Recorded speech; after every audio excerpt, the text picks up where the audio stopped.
ఓం నమో భగవతే వాసుదేవాయ. ఆత్మబంధువులందరికీ నమస్కారం.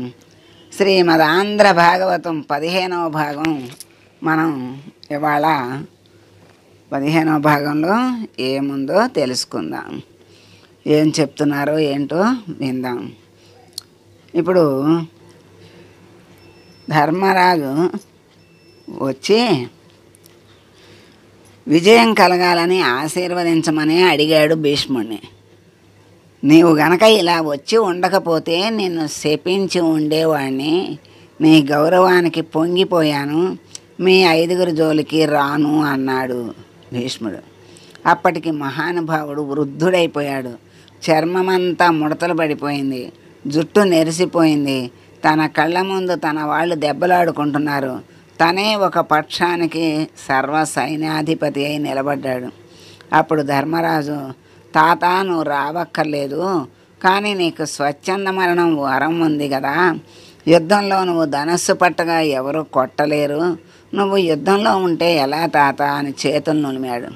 ఇప్పుడు ఆ విషయం అడగడం కొన్నాళ్ళు పోయాక కనపడి చూద్దామన్నాడు భీష్ముడు. మా యోగక్షేమాలు మాత్రం దృష్టిలో పెట్టుకో తాత అని చెప్పి ధర్మరాజు వెళ్ళిపోయాడు. భీష్ముడు రోజు యుద్ధం చేసేవాడు. తర్వాత శిబిరానికి వచ్చేవాడు. దుర్యోధనుడు వచ్చి నీవు ఎంతో గొప్పవాడివని యుద్ధంలో దిగాను, ఎంతమందిని చంపావు, ఏం చేశావు, నువ్వు తలుచుకుంటే అర్జునుడిని చంపలేవా, నువ్వు కావాలని పాండవుల్ని వెనక వేసుకొస్తున్నావు, నువ్వు పాండవ పక్షపాతివి అనే సూటి పోటీ మాటలతో ములుకులతో పొడిచినట్లు మాట్లాడేవాడు భీష్ముడిని. పాపం భీష్ముడు ఆ వయసులో అన్ని మాటలు విని ఒకరోజు దుర్యోధనునితో, దుర్యోధన ఇవాళ యుద్ధంలో భీష్ముడు అంటే ఏమిటో చూద్దువు గాని అని మండలాకారమైన ధనస్సును పట్టుకున్నాడు. ఆ రోజు భీష్ముడు వేసిన బాణాలు కనపడ్డాయి తప్ప భీష్ముడు కనపడలేదు. కొన్ని వేల మందిని తెగటార్చాడు. కురుక్షేత్రం అంతా ఎక్కడ చూసినా తెగిపోయిన కాళ్ళు చేతులు ఏనుగులతో నిండిపోయింది. ఆయన యుద్ధానికి పాండవులు గజగజ వణికిపోయారు. అర్జునుడిని భీష్ముని మీద యుద్ధానికి పంపించారు. అర్జునుడు యుద్ధానికి వచ్చాడు. భీష్మునికి సర్వసైన్యాధిపతిగా అభిషేకం చేశారు. కృష్ణ పరమాత్మ అర్జునుడికి సారథ్యం చేస్తున్నాడు. ఆయన యుద్ధంలో తన చేతితో ధనస్సు పట్టనని, ఏ విధమైన అస్త్రశస్త్రాలను పట్టను అని ప్రతిజ్ఞ చేశాడు. ఆ విషయాన్ని దూతలు వచ్చి భీష్ముడికి చెప్పారు. అప్పుడు భీష్ముడు సర్వ సైన్యాధిపతిగా నేను ప్రతిజ్ఞ చేస్తున్నాను, ఇవాళ కృష్ణుడి చేత అస్త్రం పట్టిస్తాను అన్నాడు. కృష్ణుడు పరమాత్మ అని భీష్ముడికి తెలుసు. అటువంటి కృష్ణునితో అస్త్రం పట్టిస్తాను అన్నాడు. ఇప్పుడు ఈశ్వరుని ప్రతిజ్ఞ నెరవేరుతుందా, భక్తుని ప్రతిజ్ఞ నెరవేరుతుందా? ఆ రోజు భీష్మాచార్యులతో చేసిన యుద్ధంలో అర్జునుడు ఎన్ని ధనుస్సులు తీసుకున్నా విరిగిపోయాయి. ఇంత సవ్యసాచి ఎందుకు పనికి రాకుండా పోయాడు.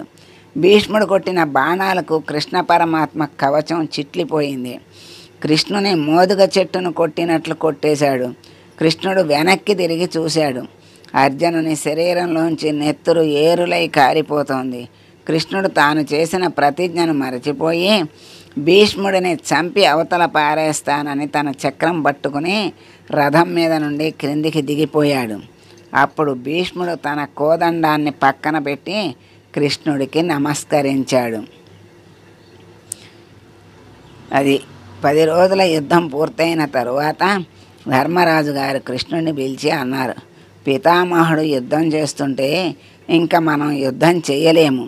ఆయన సామాన్యుడు కాదు, అరివీర భయంకరుడు. ఆయనను యుద్ధం నుండి ఆపడం ఎలా అని కృష్ణ పరమాత్మని అడిగాడు. అప్పుడు కృష్ణ పరమాత్మ అన్నాడు, దీనికి ఒక్కటే పరిష్కారం. నీవు నీ సోదరులతో కలిసి భీష్ముని శిబిరానికి వెళ్ళి నమస్కారం చేసి ఆయననే అడుగు, నేను మీతో వస్తాను పదండి అన్నాడు. అందరూ కలిసి భీష్ముని వద్దకు వెళ్ళారు. ధర్మరాజు గారు వెళ్ళి నమస్కారం చేస్తే భీష్ముడు, ధర్మజ, ఇంత రాత్రి వేళ పాదచారివై ఎందుకు వచ్చావు? మిమ్మల్ని సమర్థిస్తూ యుద్ధం చెయ్యమనడం తప్ప ఇంకేదైనా కోరుకో అన్నాడు. అప్పుడు ధర్మరాజు, తాత నేను ఇలా అడిగానని ఏమీ అనుకోవద్దు, నువ్వు అసలు ఎలా మరణిస్తావు తాత అని అడిగాడు. ప్రపంచంలో ఇది ఎంత దారుణమైన మాటో ఆలోచించండి. అప్పుడు భీష్ముడు ఒక నవ్వు నవ్వి, నా చేతిలో ధనస్సు ఉన్నంతకాలం నేను మరణించను. మనవడు అర్జునుని ప్రజ్ఞ చూసి అతను వేసిన బాణాలకు పొంగిపోయాను. నా ధనస్సును కొన్ని సందర్భాల్లోనే పక్కన పెడతాను. రథం మీద స్త్రీ వచ్చి బాణం వేస్తే ఎవరిదైనా పతాకం కిందికి జారిపోతే వెన్నెచ్చి పారిపోతున్న వానితో నేను యుద్ధం చేయను. ఆడదిగా పుట్టి మగవానిగా మారిన వాడు యుద్ధానికి వస్తే వానితో నేను యుద్ధం చెయ్యను. ఇందులో స్త్రీని పెట్టుకుని యుద్ధానికి వచ్చే అవలక్షణం మీలో లేదు. మీరు నాకు వెన్నెచ్చి చూపించి పారిపోరు. మీలో ఎవరి పతాకము కిందకి జారిపోదు. కాబట్టి మీకు ఉన్న అవకాశం ఒక్కటే. మీ పక్షంలో నా మరణం కోసం తపస్సు చేసిన శిఖండి ఉన్నాడు. ఆ శిఖండిని అర్జునుని రథానికి ముందు నిలబెట్టండి. అప్పుడు శిఖండి బాణములు వేస్తే నేను ధనస్సు పక్కన పెట్టేస్తాను. ధనస్సు పక్కన పెట్టిన పిదప మరల నేను బాణం వెయ్యను.